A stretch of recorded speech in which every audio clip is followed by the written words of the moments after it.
काव आणि एक असते चिव. काऊचं घर असतं शेणाचं, चिवचं घर असतं मेणाचं.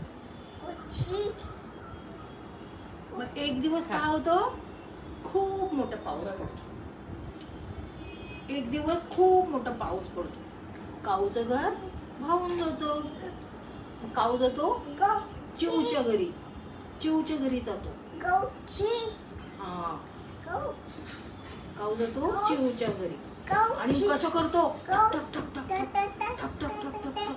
चिवताई चिवताई दरवाजा उघड, चिवताई चिवताई दरवाजा उघड. ती म्हणते थांबा माझ्या बाळाला मी आंघोळ घालते.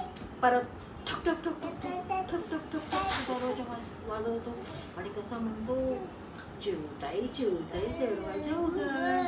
ती म्हणते थांबा माझ्या बाळाला मी पावडर लावते. परत ठक ठक ठक ठक ठक ठक ठक ठक ठक. चिवताई चिवताई दरवाजा उघड.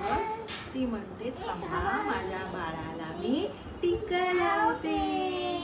आणि मग काय होतं, मग चिवताई असं दरवाजा उघडते आणि मग काऊ आतमध्ये जातो आणि सगळीकडे असं बघतो, सगळीकडे यम्मी यम्मी खाऊ असतो. मग काऊ काय करतो, सगळं तिचा खाऊ खाऊन टाकतो आणि भुर्र उडून जातो. मग ती चिवताई म्हणते कुठे गेला तो काऊ, कुठे गेला तो काऊ. थांब आता त्याला मी बघतेच त्याच्याकडे, त्याने आमचा सगळा खाऊ फिनिश करून टाकला ना, आता त्याला फटकेच देते. आणि मग ती मोठी काठी घेऊन येते आणि काऊला डिशुम डिशुम डिशुम डिशुम मारते. आणि मग काय होतं माहितीये, मग काऊ रडतो. कशा रडतो काऊ, कशा रडतो काऊ, काऊ कशा रडतो, कशा रडतो, कशा रडतो काऊ.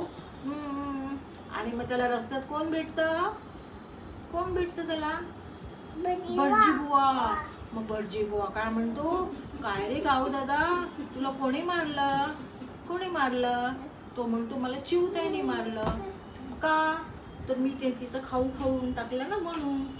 मग तो म्हणतो भटजी बुवाला तुम्ही कुठे चालले, तुम्ही कुठे चालले. तो म्हणतो मी चाललो नारळ आणायला. मग भटजी बुवा गेले नारळ आणायला, नारळ आणायला, नारळ आणायला. 3 रुपयाला एक नारळ, 3 रुपयाला एक नारळ. 2 रुपयाला देतोस का, देतोस का रे, देतोस का. 2 रुपयाला देतोस का. त्याचं काय दिवस